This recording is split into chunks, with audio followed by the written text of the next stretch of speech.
Hello and welcome to the International Water Resources Association webinar on the launch of the IWRA Latin American and the Caribbean chapter. We thank you for joining us today. To give you a little bit of context about today's webinar, I'd like to share a few pieces of information on the LAC region. The Latin America and the Caribbean possesses around 31% of the world's freshwater resources. Its natural diversity, social and economic aspects highlight the importance of water governance in LAC region. And despite this, there are still increasing challenges around water governance in several LAC countries.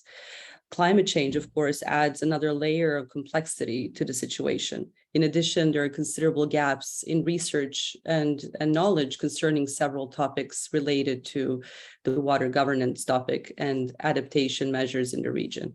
So to address these challenges, the IWRA Executive Office established the Latin America and Caribbean chapter on the topic of water governance with the objective of facilitating knowledge exchange of water resources and connecting science, policy, and governance. Today's official launch of the LAC chapter will be held in a webinar format, as you see, and hosted by IWRA.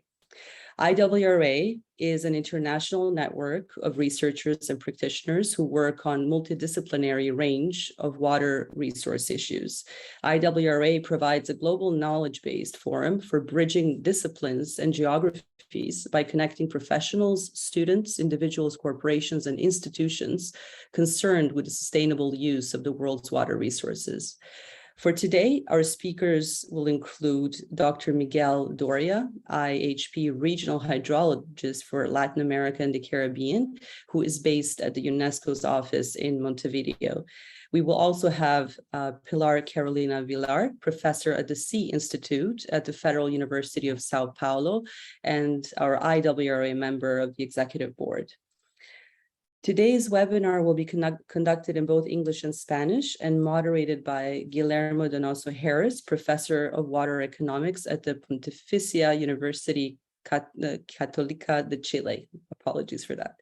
In terms of format, presentations from each of our speakers will be followed by a Q&A segment. And to that end, I would like to ask you to please share your questions in the chat box. With that in mind, I would like to turn the floor over to our moderator, Professor Donoso. Please. Thank you. Thank you very much, Nevena.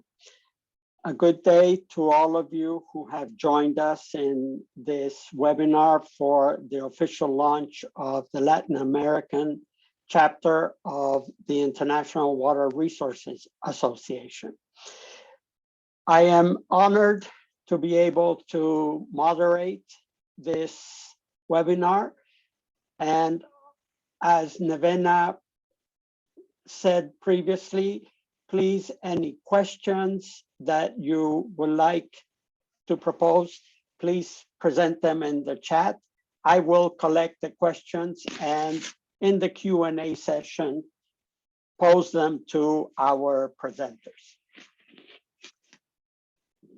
In the next minutes, I welcome Dr. Miguel Doria from the PHI-UNESCO program. He will present the regional water resources scenario. Please, Miguel, you have the floor. Professor Donoso, thank you very much. First of all, I would like to thank IWRA for the invitation to be with you here today in this important moment. And also to say good morning or good afternoon to everybody that is with us on this occasion. I have prepared a PowerPoint that I will share with you. So, but you have to enable the screen sharing, please. And as mentioned, so my name is Miguel Doria. I'm regional hydrologist for Latin America and the Caribbean, based at the UNESCO office in Montevideo. And in line with the preliminary comments, I would like to start by mentioning the enormous richness of the region in terms of hydrology. So on one hand, we have the largest river basin on the planet, the Amazon basin, also the fifth one, La Plata, some of the largest aquifers like the Guarani and all the aquifers in the Amazon region as well, 95% of the tropical glaciers, the widest wetlands in Pantanal, also the widest river estuary in La Plata estuary, quite diverse series of lakes like Titicaca or Atitlan, and also, well, the opposite in a way. So we have also the driest non-polar desert in the world is here in Latin America and the Caribbean. I'm speaking about the Atacama Desert. We also have countries or well, island states that are 100% xeric, so hyperarid. And in spite of all this diversity and richness on water, there are vast portions of the region that are arid and semi-arid or suffering from very intense droughts at the moment. So there is enormous diversity here, and although the water per capita, as you mentioned, is estimated to be one of the greatest in the planet, it's not a guarantee that water is homogeneously distributed. But also to mention here on that point that the region has a net export of fresh water, and this mostly, of course, in terms of agricultural produce to zones that have less water. I think you are familiar with this concept of virtual water, meaning the quantity of water needed to produce a certain good, or in some cases even services or energy, for instance, and then you have a balance across countries and regions and geographical locations about the exports of water. And as mentioned, the region is a net exporter of water. It is estimated, I think the data here is about 2015, that it exported 112 billion cubic meters of water per year. And of course, this benefits other regions, and it means also that the way that water is managed here has direct implications for worldwide, and this in terms of water security. Also, in spite of all this richness, and this was data from 2020, about 25% of the region still didn't have access to services of water that were managed in a secure fashion, and this, of course, is mostly noticed in rural areas and in peri-urban zones. And the link here is that water per se, or the existence of water per se, or its absence, is not enough to ensure access to water. And here is where governance enters, because the water may be there, but is 100 meters away, or is concentrated in 2 months in the year, and there's no infrastructure or institutions to capture it. Or the water actually is there, but there's no way of distributing it to the neighborhoods. So here is where all the governance aspects come in, and I think these considerations that water is only one, water as the physical element, as H2O plus whatever would be dissolved on it, is only one of the elements on the formula of accessing water.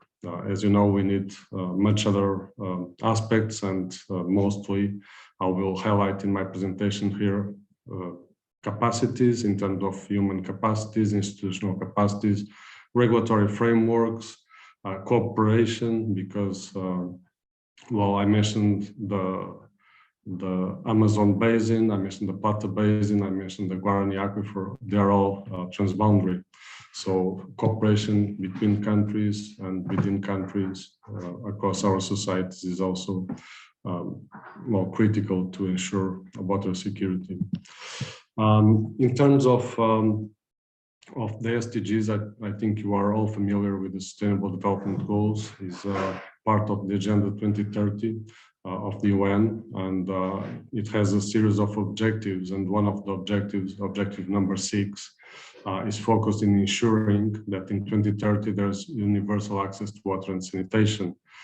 And on this particular target, there was some progress across the last 5, 6, 7 years now, but the region and the world in general is not on track to achieve it, neither in terms of access to fresh water, nor in terms of universal access to sanitation.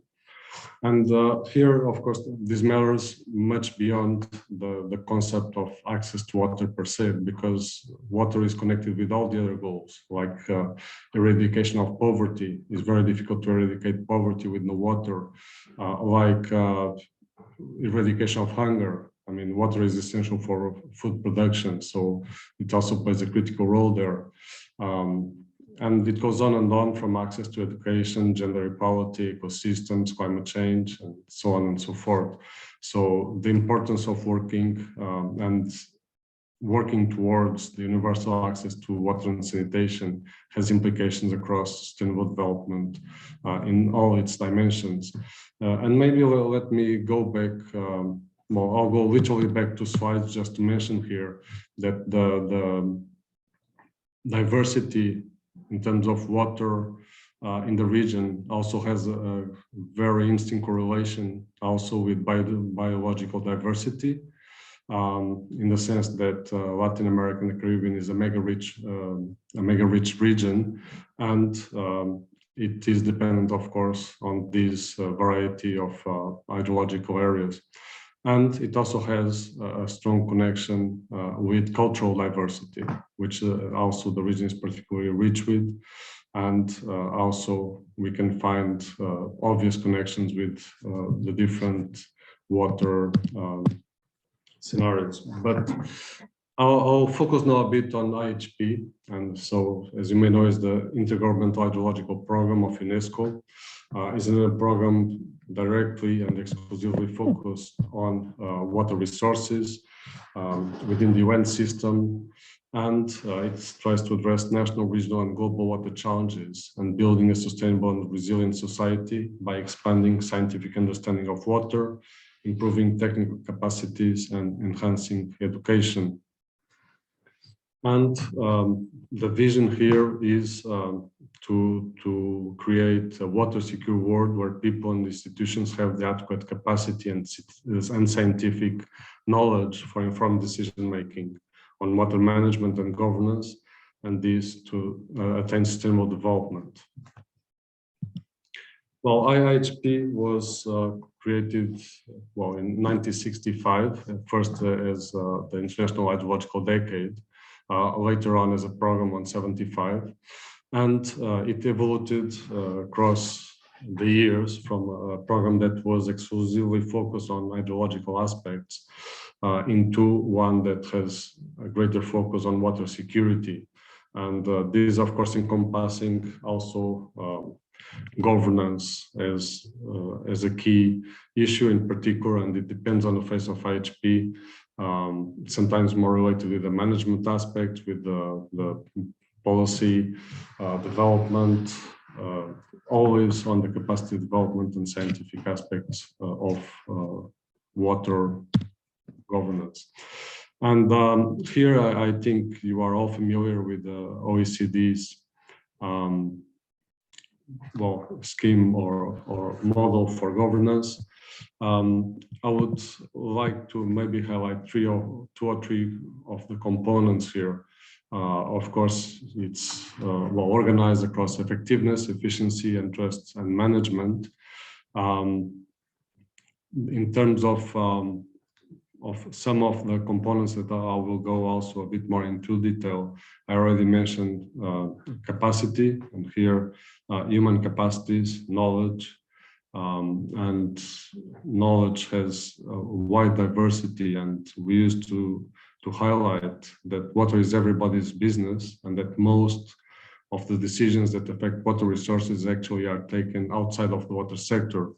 And for that reason, it's critical to enable and to create opportunities to learn about water across society, so that people can make informed decisions about something that has direct connection with their lives. So capacities, of course, at the community level, individual level, but also at the professional level. And here, there are water-related professional occupations across most sectors, from residential to agriculture, energy production, industrial, and they all require different capacities, and this is very obvious also in a changing world. As I think we all notice, we live at a time where change is a constant, both in terms of technology, in terms of environment, in terms of society. And so the concept also of lifelong learning at all aspects, it's a fundamental aspect here. The other one has to do with innovation. I just mentioned change. We also live at the time of let's say a very rapid innovation in terms of the fourth industrial revolution, but also emerging pollutants, plastics, new forms of using energy, new membranes for water treatment and reuse. So it's evolving very, very rapidly, and I would say now as never before, the concept of lifelong learning is critical. We can see, I mean, historically, that in the last 2,000 years, so from Roman times to Victorian times, the way we managed water was almost the same at the European level. Here in the region, there was, of course, big changes as societies interacted, but they were not never as rapid as in the last 50 years. And here is where innovation and capacity connect. And with this, of course, another critical area is regulatory frameworks to take into account all these changes and to adapt also, and to guide these developments in a way, and in the way of ensuring that the benefits are shared, but also that the externalities and consequences are minimized. Another point that I would like to mention here is access to data and information, a critical aspect. Very often is not that easy, particularly when it comes to water resources. And first of all, because the data may not exist. And worldwide, we know, for instance, that for some basins, it's much easier get information about the basin in the 50s or in the 60s, about the aquifer in the 80s that is nowadays. And this because on one hand, the technical capacities have decreased, and on the other hand, also the monitoring and the investment on monitoring has decreased in several basins, not only in the region, but worldwide. On the other hand, there's new technologies that allow us to have at least a fairly good idea about some water parameters at a lower cost than it used to be. And I'll also mention a bit more about that in a minute. But for now, going back to IHP, just say that we have focal points and national committees in 37 member states and associated members in the region. We are now preparing for the 15th meeting, which will be next month in the Dominican Republic, and is a space where member states discuss and agree on areas of mutual interest and cooperation around water resources. We also count with the UNESCO water family, which is composed by UNESCO affiliated centers and chairs across the region. We have one center on water security in Mexico, another one for the Caribbean in the Dominican Republic. We have two centers in Uruguay, one on groundwater management and the other one on sanitation technologies. One center on dry and semi-arid areas in Chile, and one center on hydroinformatics in Itaipu on the Paraguayan side at this stage.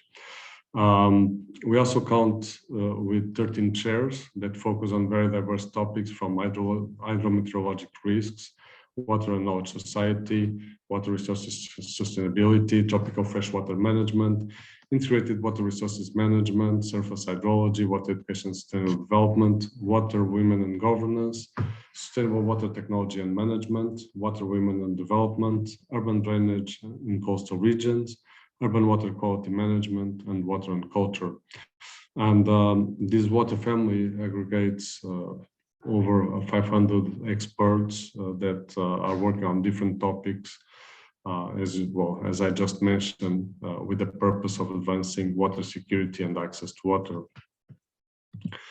And we count with 13 working groups that are now being revised as we enter a new phase of IHP. These working groups are mechanisms of cooperation among experts in the region, and they focus on snow and ice, and they also have a subgroup on Antarctica.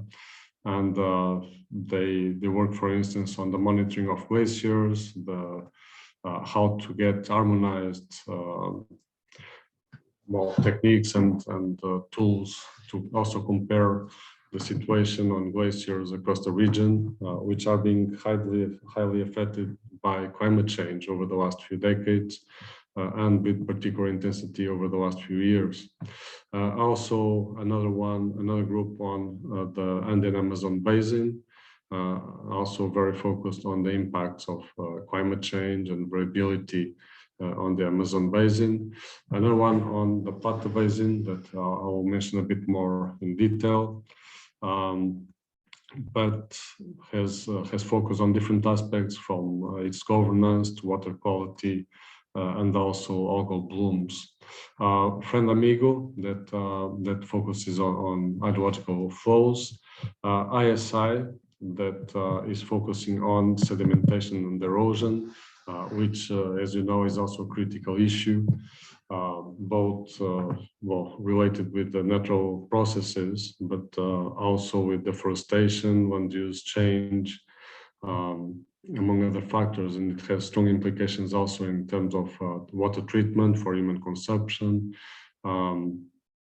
absorption of pollutants, lifespan of reservoirs, and so on and so forth.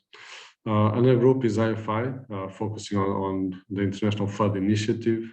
ISI, by the way, is the International Sediment Initiative.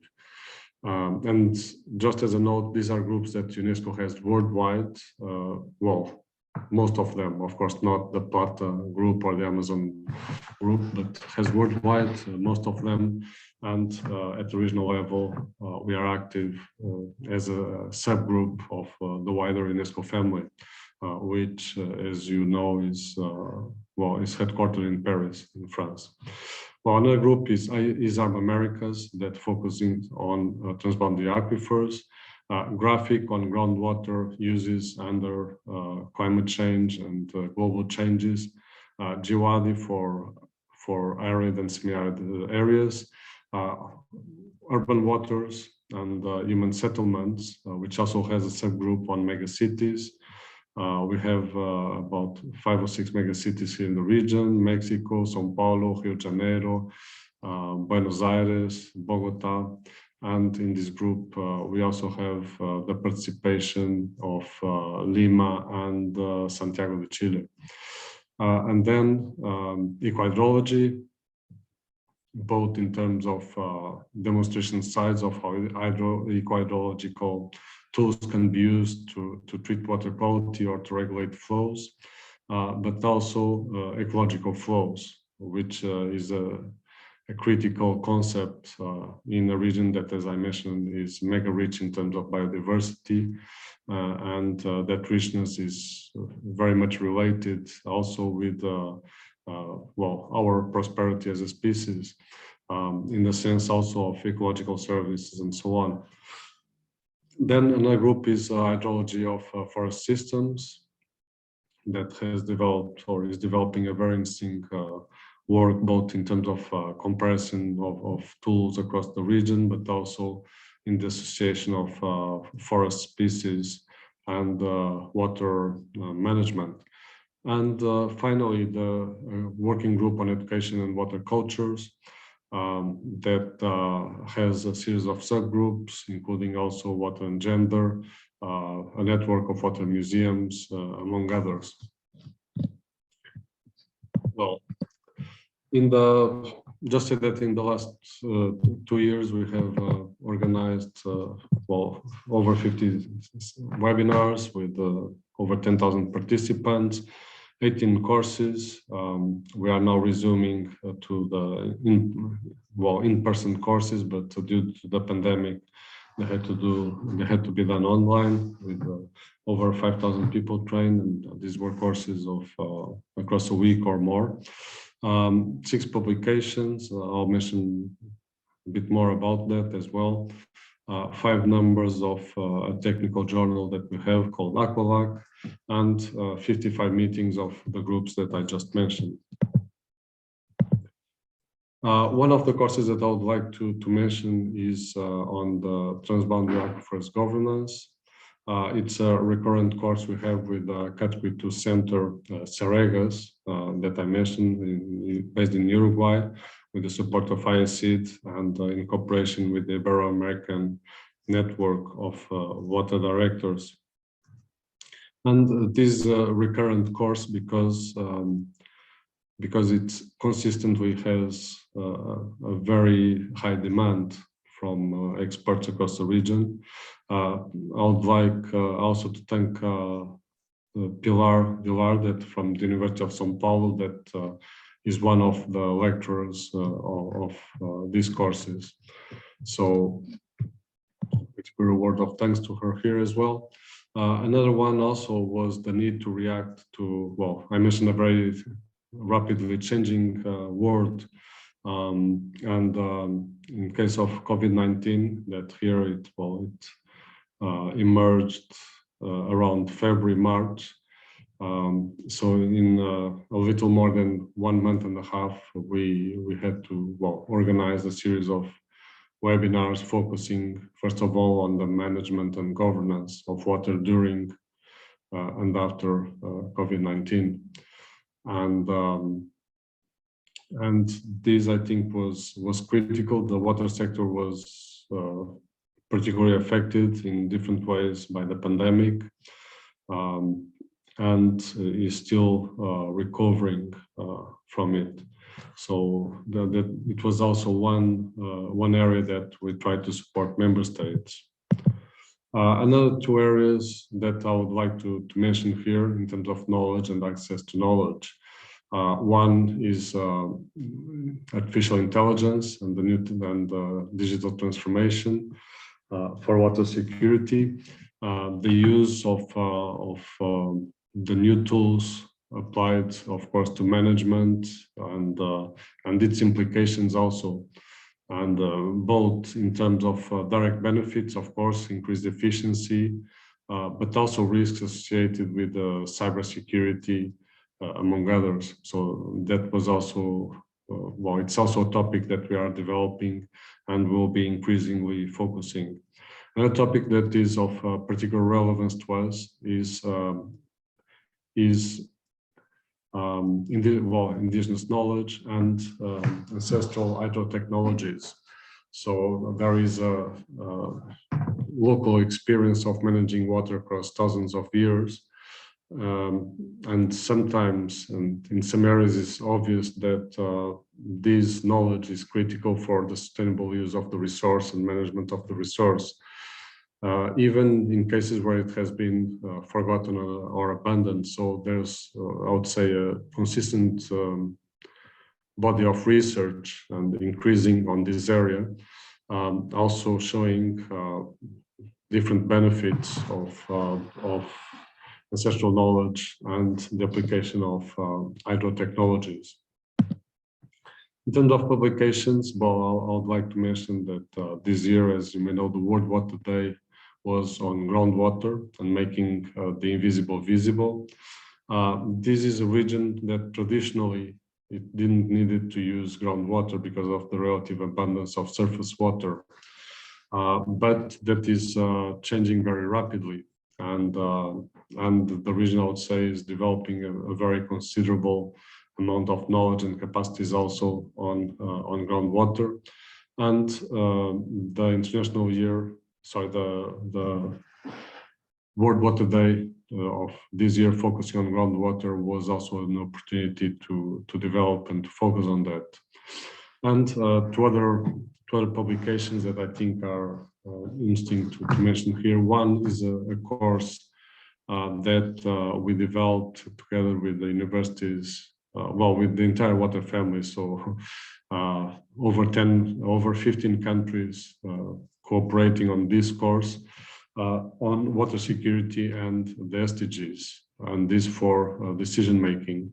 And the other one has to do with the SDG 6, in particular the indicator 652 that I'll mention in a minute, that has to do with cooperation.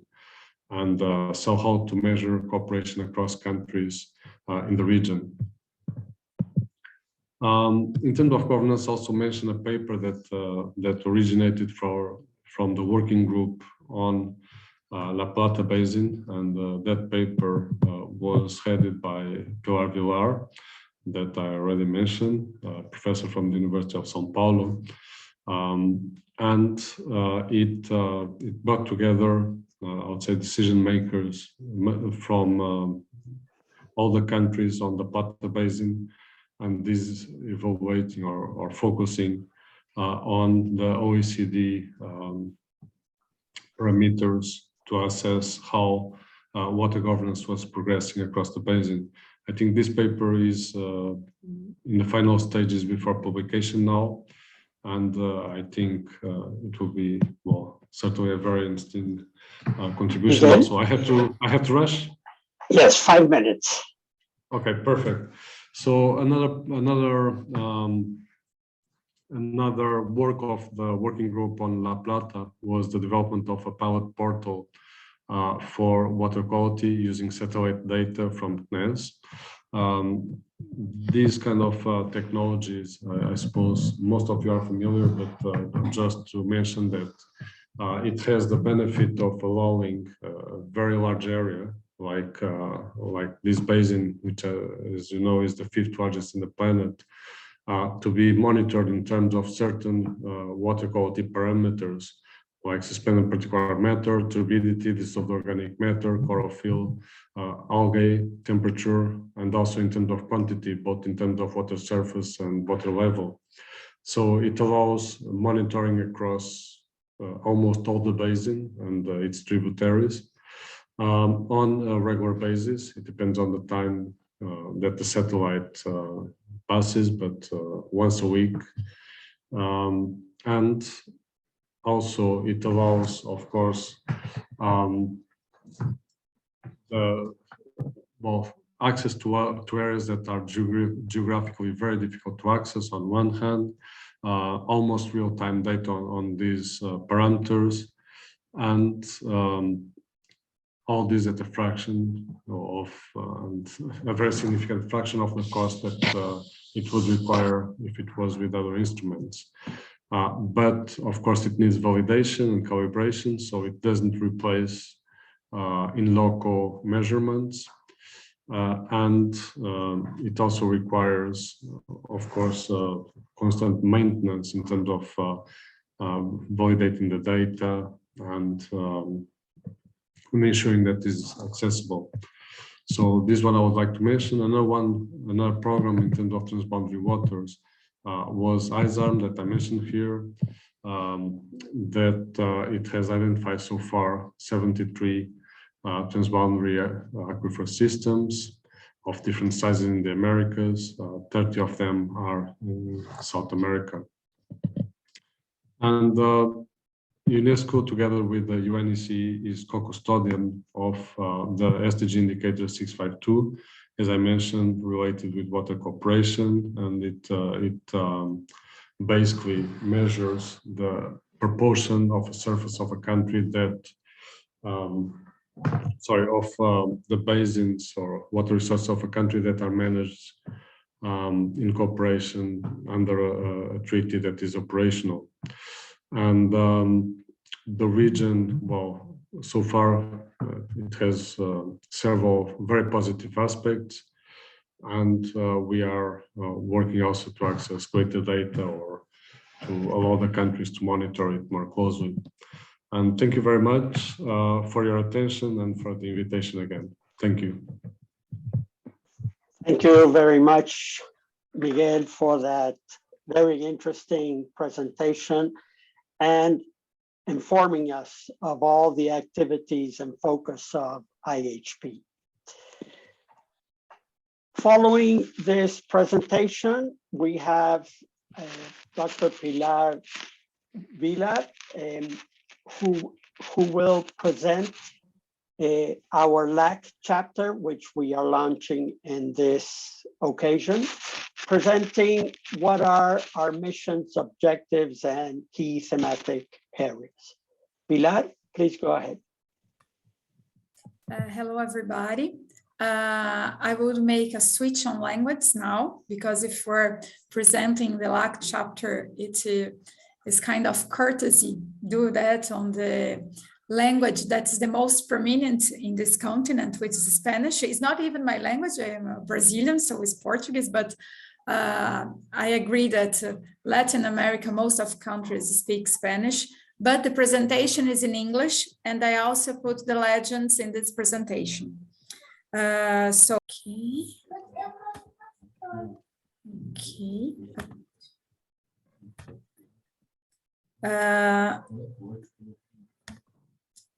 Did you see my presentation? Everything is fine? Yes, we can see it, Pilar. Bueno, entonces, buenas tardes a todos, o buenos días, dependiendo de dónde estén situados.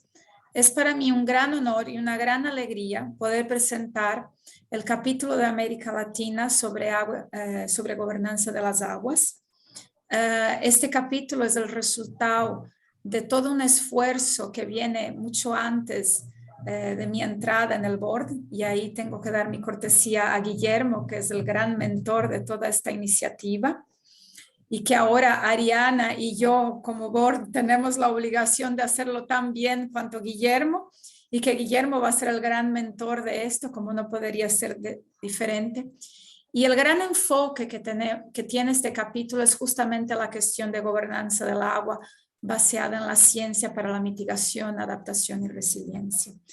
Miguel fue bárbaro en su exposición, en poner la diversidad de América Latina. Así que somos una región de grandiosos contrastes. Entonces tenemos una abundancia, y Nevena también lo puso, de 30% de todo el agua del mundo, más al mismo tiempo tenemos importantes zonas áridas y semiáridas. Al mismo tiempo tenemos ecosistemas dependientes de agua únicos.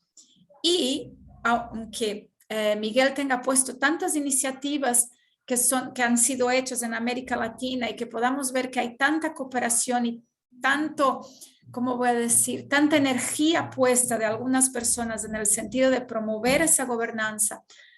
Cuando se ve en la literatura, todavía América Latina está subrepresentada.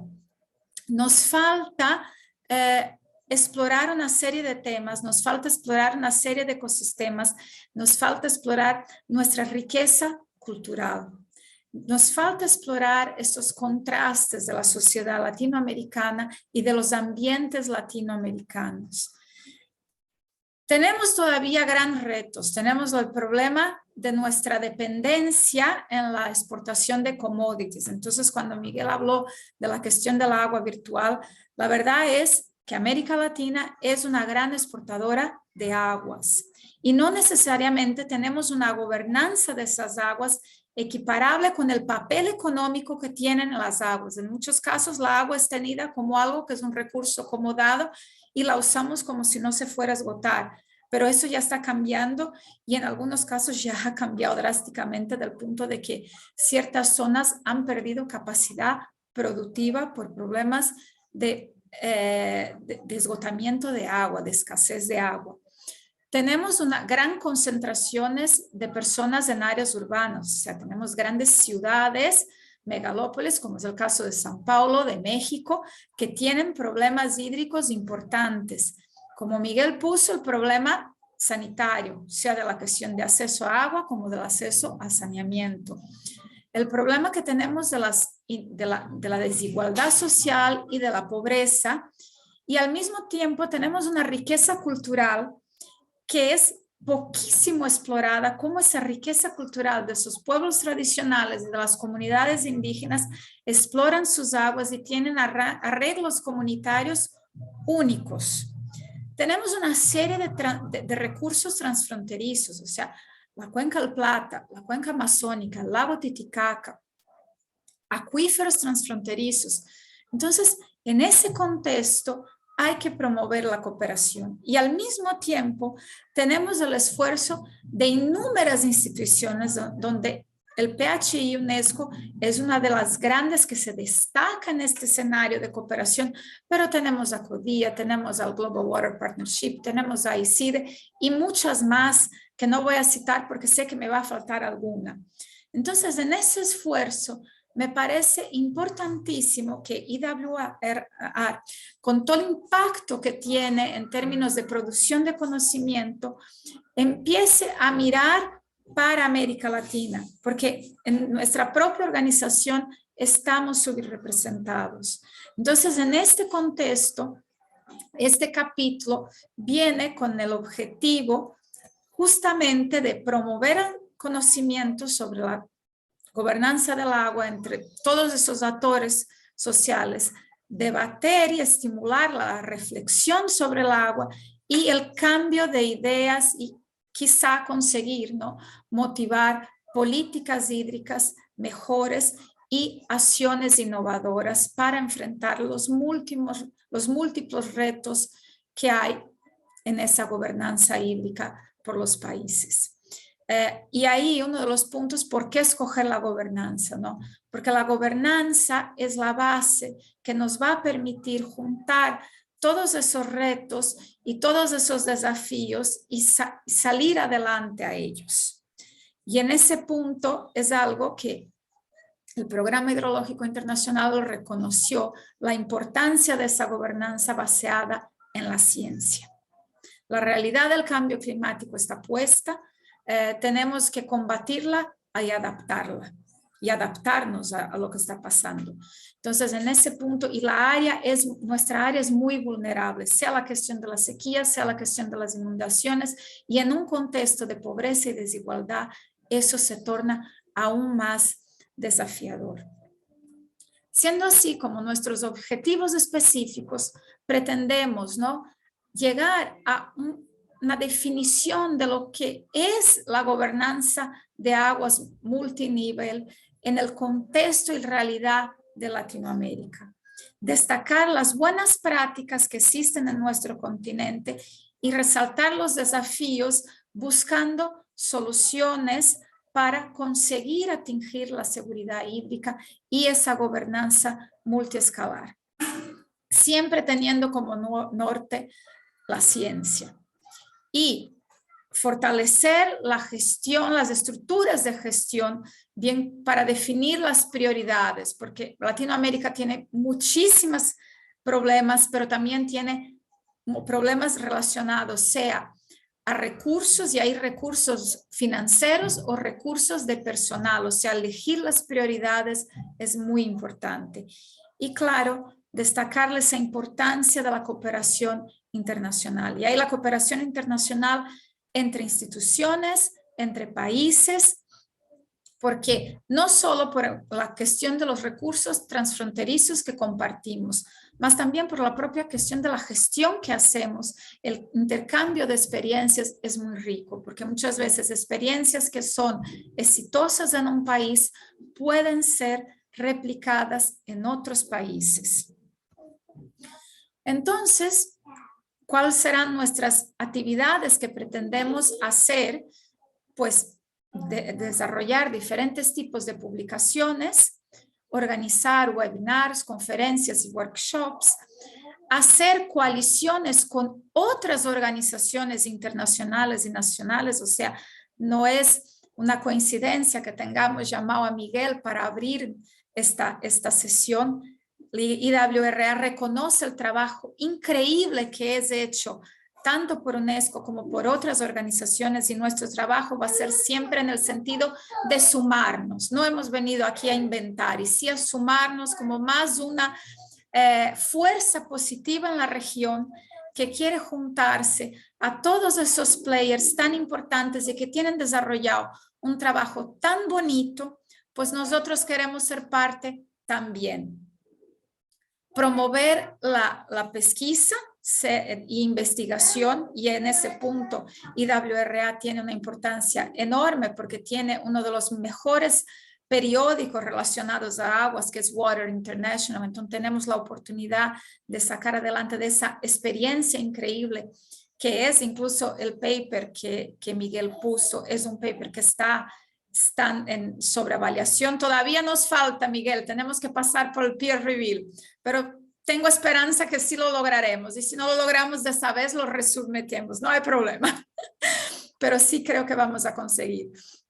Facilitar la comunicación y la interacción entre esos otros capítulos que hay de IWRA y sus miembros, o sea, IWRA tiene miembros de otras regiones que tienen una expertise muy buena y que puede ser aprovechada por Latinoamérica, mas también hacer con que Latinoamérica se torne parte de esa iniciativa, que todavía no lo hace, y yo creo que un poco es el problema del inglés o de no conocer muy bien la estructura de IWRA. Contribuir y promover proyectos e iniciativas en los temas definidos como prioritarios, y en ese punto este webinario va a servir para ayudarnos a definir estos temas prioritarios. O sea, vamos a pasar algunas encuestas para que nos ayuden a definir esos temas, apoyar y coordinar iniciativas con los task forces que ya IWRA tiene, promover y encorajar, ¿no?, la cuestión de la ciencia, la tecnología y las mejores prácticas por medio de los canales de IWRA. Entonces yo creo que todos conocen nuestras medios sociales y las publicaciones, y estimular el diálogo de políticas entre los políticos, los académicos, los gestores, los entes privados y todos esos actores sociales que tienen influencia en la cuestión hídrica, que es básicamente todo el mundo, porque todo depende de agua. No hay una actividad, nuestra vida depende de agua y todas las actividades económicas dependen de agua. Entonces, agua es un recurso fundamental y un recurso político por naturaleza.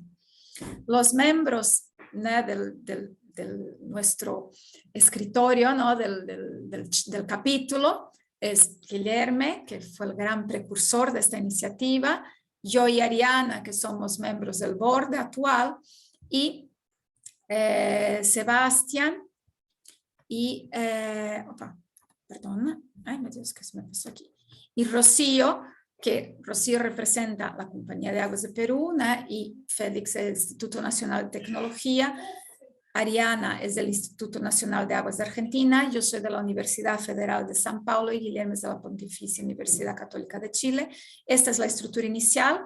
Estamos ahora, vamos a empezar un proceso selectivo para justamente aumentar esta estructura y poder iniciar nuestras actividades. Para esto nos hemos dividido en 6 grupos iniciales, que son para nosotros los principales retos que hay que abordar: la cuestión de seguridad hídrica y gobernanza, desarrollo social y soluciones innovadoras, aguas subterráneas, gobernanza y gestión sustentable, el nexus, agua, alimentación y energía, gestión de aguas, balance de gestión de aguas, disponibilidad y calidad, acceso al agua y al saneamiento, y comunidades y envolvimiento de los jóvenes.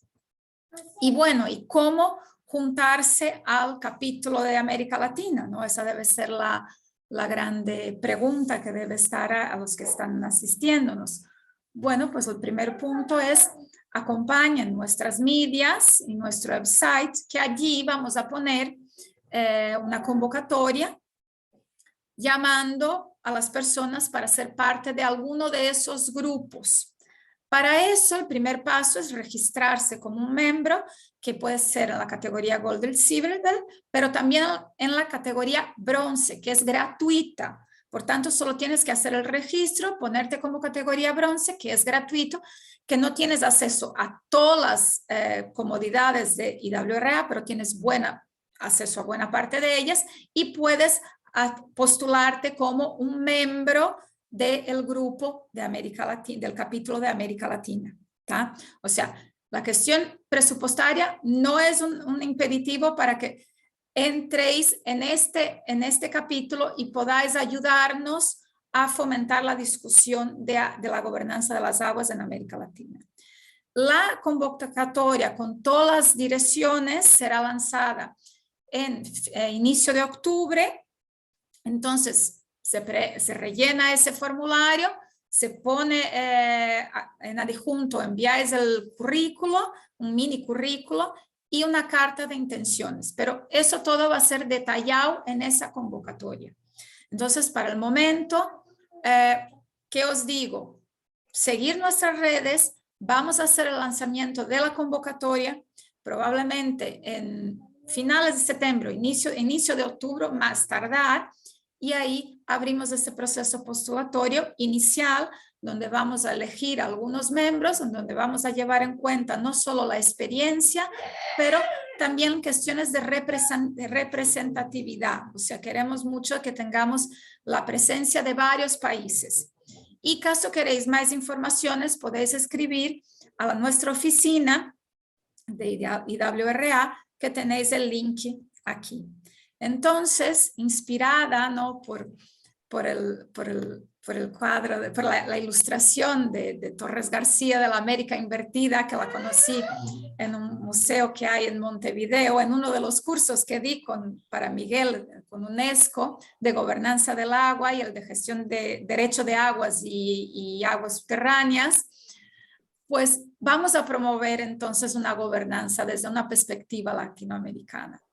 Vamos a ayudar a construir, o sea, latinoamericanos, construyendo esa perspectiva de gobernanza, claro, siguiendo, viendo las experiencias de otros países de fuera de la área o de dentro de la área, pero siempre teniendo como norte lo que nos hace único, que es una diversidad cultural increíble, una cultura muy rica y una cultura ancestral, que viene de mucho antes de lo que fue el descubrimiento de América.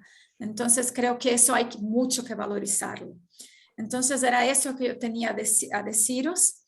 Espero mucho que os guste esa iniciativa y que nos apoyemos, porque nuestra capacidad de promover todo lo que queremos promover, que es mucho, depende de manos y de cerebros. Y para eso necesitamos de gente, necesitamos de esas manos y de esos cerebros, porque entre los 5 no logramos, pero si juntamos más personas y si juntamos las iniciativas que ya hay, creo que podemos hacer un trabajo muy lindo y muy digno de lo que es la riqueza que tenemos en Latinoamérica.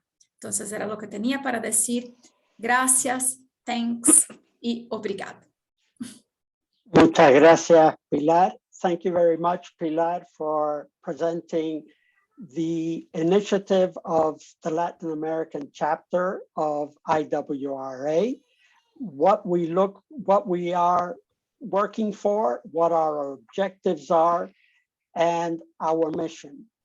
And to all of you who are participating with us, you are all cordially invited to participate actively, because as Pilar mentioned, together we will be able to face the challenges of governance and water security in our region.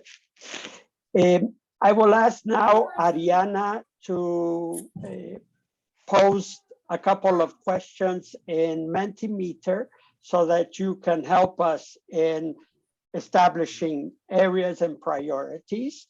The Mentimeter is posted in the chat.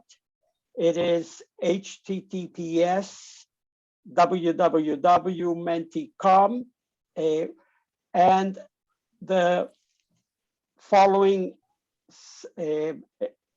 direction F here. If you go straight to menti.com and you introduce the code that appeared, we invite you to answer some of the questions that we will propose. I have received a couple of questions.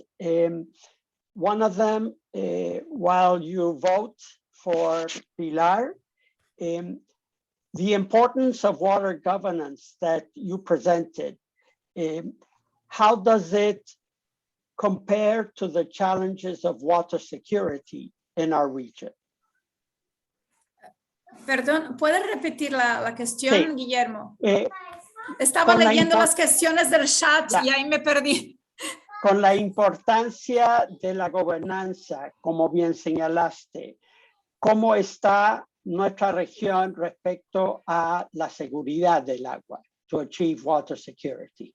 Bueno, nuestra región es muy grande, así que es muy difícil hacer que es una pregunta amplia.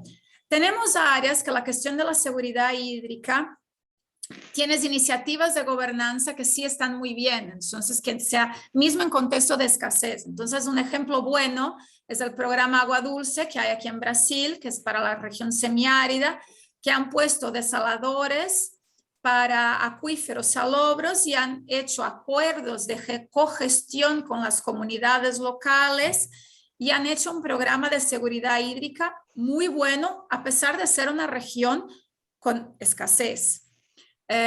Por otro punto, cuando pensamos en la... ¿Quién hizo la pregunta? ¿Es de español o de inglés? Para que lo respondan en la lengua apropiada.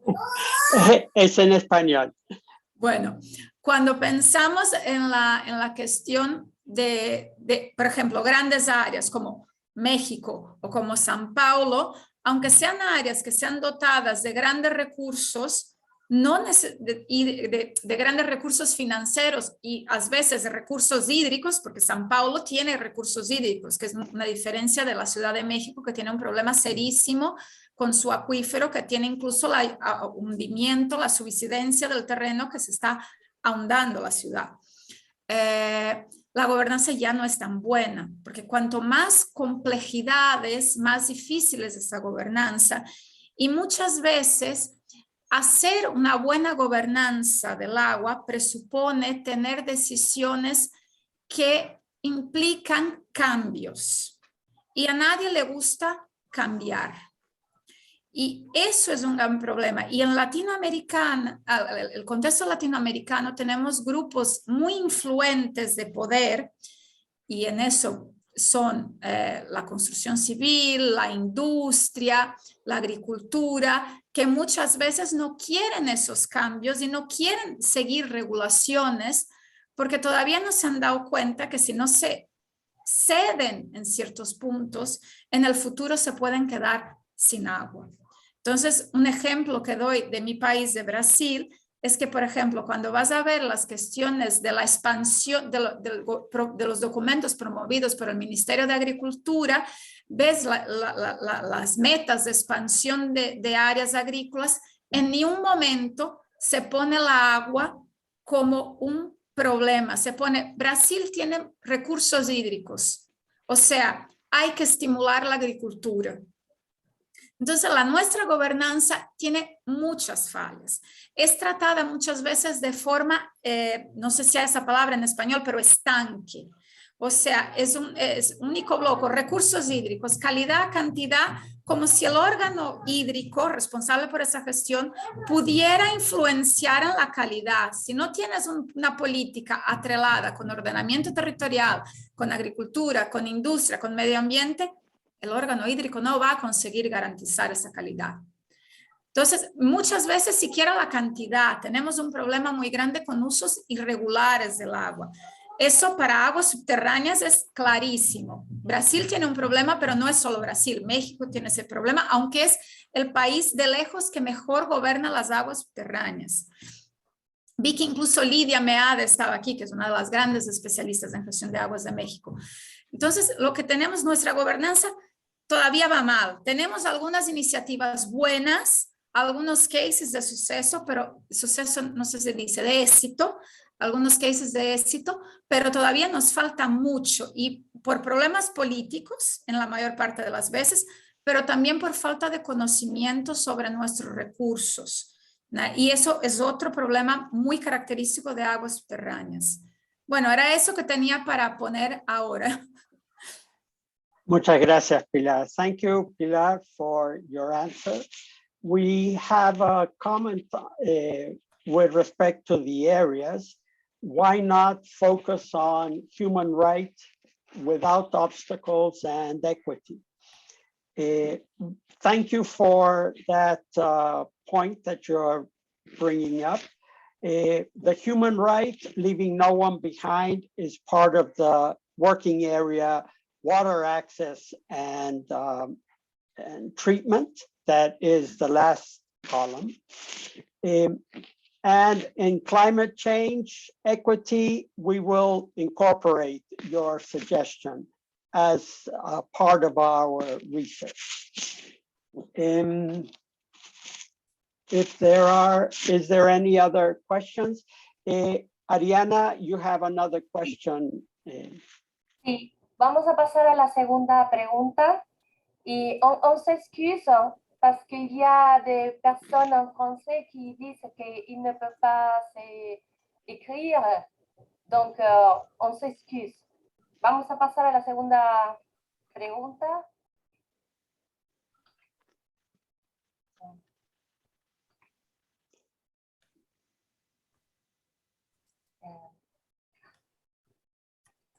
Perdón, acá. Completen, por favor. Si entienden que hay otros temas de interés. Sí, Guillermo. We invite all of you to mention any other research area or priority area that we should analyze or include in our debates.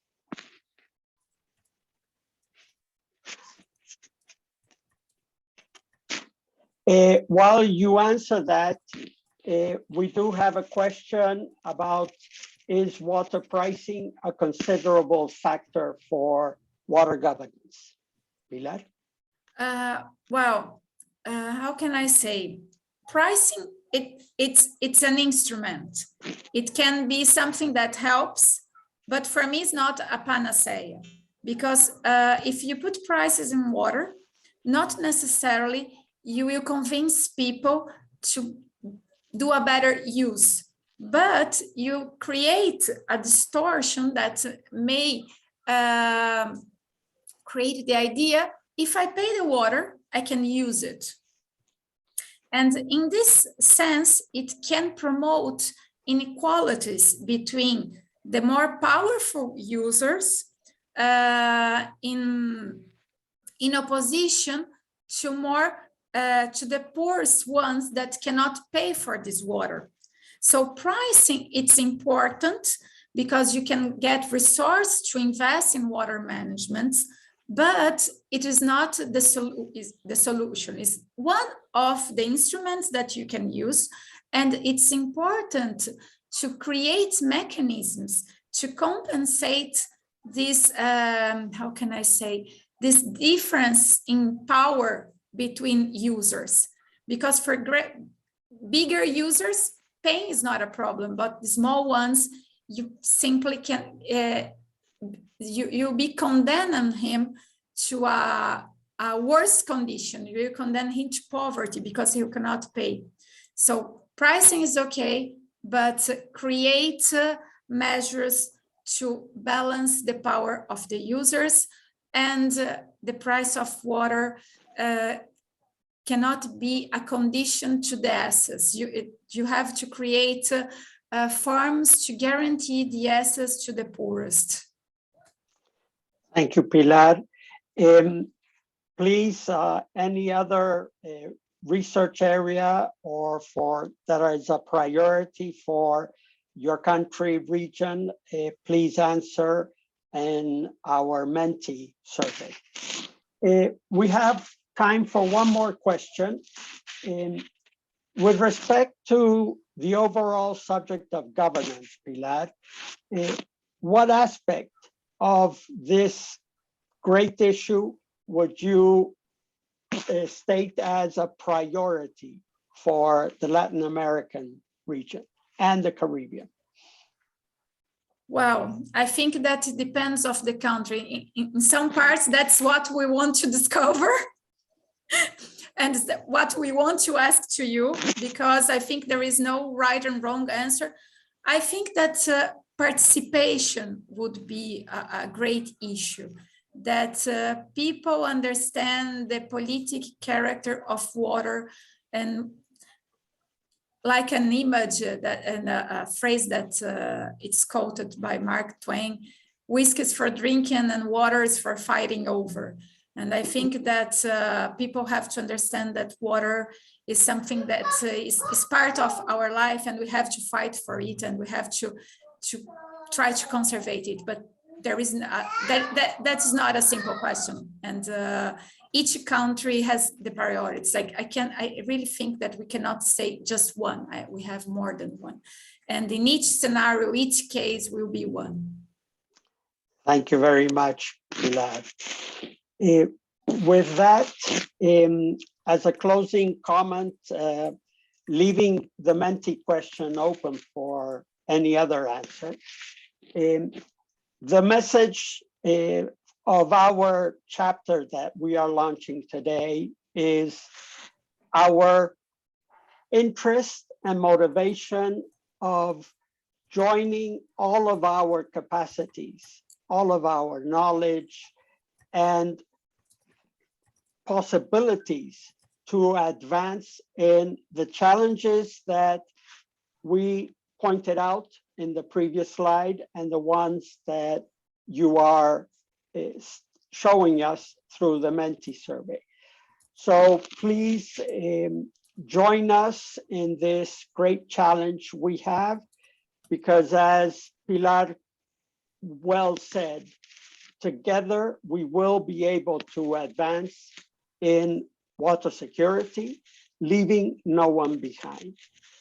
So thank you for your attention. And I now give the floor to Nevena, who will give us information on upcoming IWRA webinars. Thank you very much, Guillermo. And once again, thank you so much to everyone for participating today and for joining us on this LAC chapter. IWRA would like to thank also our special guest, Dr. Miguel Doria, for his very insightful and interesting presentation. So I hope you all found the insights provided today very interesting and useful. And I hope this is generating a lot of creativity about your own work as well. So if these presentations left you interested in learning more, please check out our LinkedIn page and continue discussions and follow us on IWRA updates. In a few days, we should have the presentations and the webinar recording on our website. If you're interested in knowing more about the association, IWRA, or becoming a member, please go to www.iwra.org.